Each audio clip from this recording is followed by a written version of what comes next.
पाटणागढ़ गजलक्ष्मी पूजा पालित धरापृष्ठ को धरावतरण कर भक्त दर्शन देउछंती धनदात्री मां गजलक्ष्मी पूजा।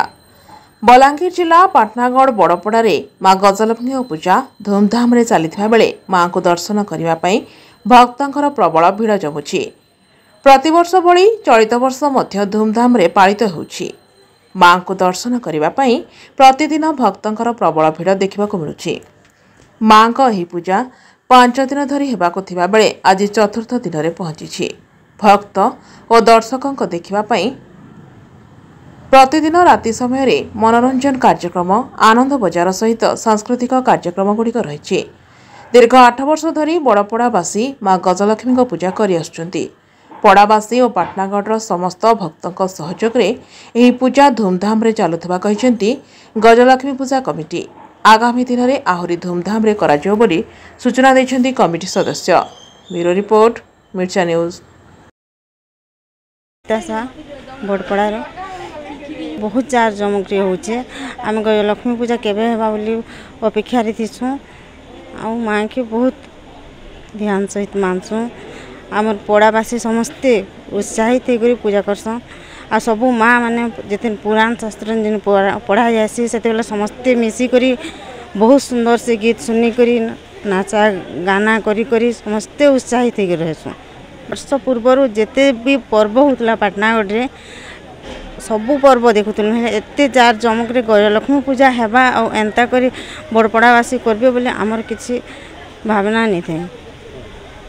बहुत बढ़िया से 2 जन माँ बापा माँ हितीसन आ 2 जन भगवान बापा माँ हितीसन।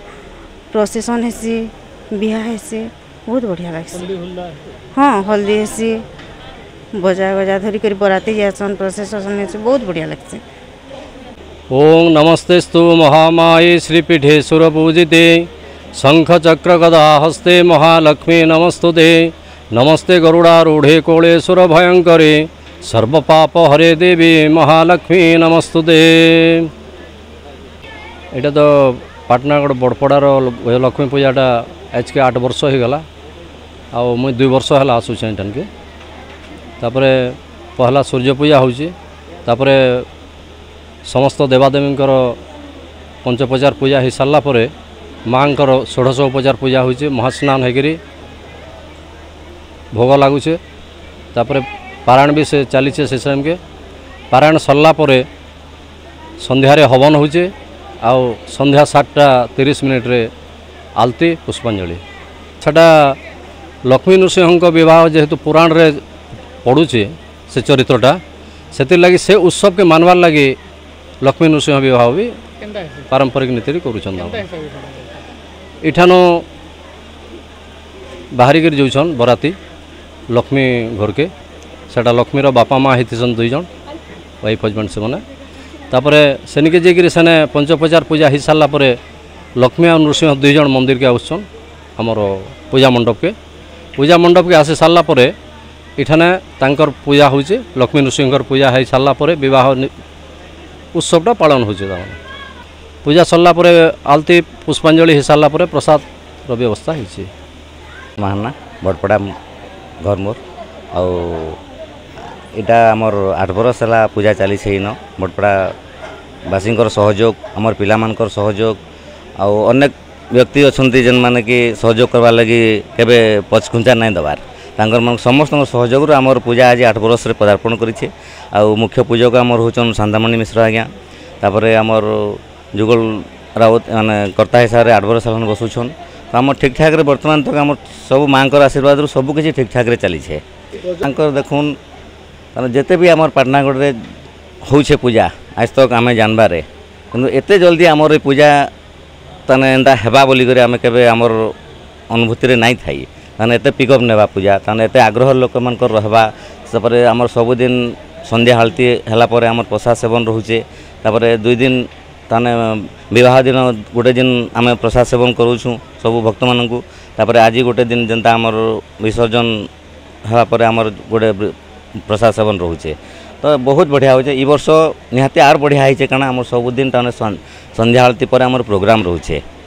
तो से लगे आम बहुत प्रशंसा आम समस्त प्रशंसा कर जेन मान कि आमको साहाय्य करुछन तो आमर मेनली आमर पिला मानकर आमर पिला माने जेन हिसाब रे इटा सहयोग करुछन तांकर लागि आमे बेसी आमर इटा लागुछे उत्साहित आमके भी लागुछे जे आमे आके ई पूजा जेंता करी बढ़वा से सारे आमे ध्यान रखिछु केंदा करी आके भल से हो। पाटनागढ़ रे खोलिला राजश्री हैंडलूम संबलपुरी शोरूम पाटनागढ़ पंचमुखी हनुमान मंदिर पाखरे उद्घाटित होइछि Sambalpuri showroom Rajshree handloom original Sambalpuri बुणाकार रु प्रस्तुत सह 100% शुद्धता सह 100% ग्यारंटी रो समस्त भेराइटी सह आपणक मन पसंद संबलपुरी कपड़ा पाई परिबे। एठारे महिला मानक पई संबलपुरी रो आधुनिक सह समस्त डिजाइन रो साड़ी पाट साड़ी आधुनिक संबलपुरी ड्रेस सह पुरुष मानक पई संबलपुरी सार्ट संबलपुरी कपड़ा संबलपुरी लुंगी टावेल पिलांक पई सार्ट सह विभिन्न डिजाइन रो कुर्ता मध्य सुलभ मूल्य रे मिलुछि। थरे आमर राजश्री हैंडलूम संबलपुरी शोरूम को आसंतु। आमर ठिकाना राजश्री हैंडलूम नियर पंचमुखी हनुमान मंदिर मेन रोड पाटनागढ़।